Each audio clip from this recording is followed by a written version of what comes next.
মাথাভাঙা ২ নং ব্লকের পালাডুবি গ্রাম পঞ্চায়েতের মাটিয়ারকুটি সংলগ্ন এলাকায় এক বাড়িতে অভিযান চালিয়ে প্রায় ২৪ কেজি গাঁজা সহ ৪ জনকে গ্রেপ্তার করল ঘোকসাডাঙ্গা থানার পুলিশ। পুলিশ সূত্রে জানা গেছে, এই এলাকার বাসিন্দা শ্যামল সরকারের বাড়িতে অভিযান চালায় ঘোকসাডাঙ্গা থানার পুলিশ। পুলিশ জানিয়েছে, ধৃতরা হলেন তাপসী রায়, মামুনি বর্মন, দেব সরকার, রিপন সরকার।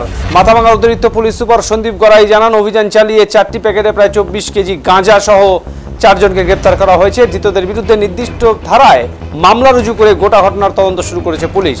এ ধরনের অভিযান প্রায়ই চালানো হবে বলে পুলিশ সূত্রে জানা গেছে।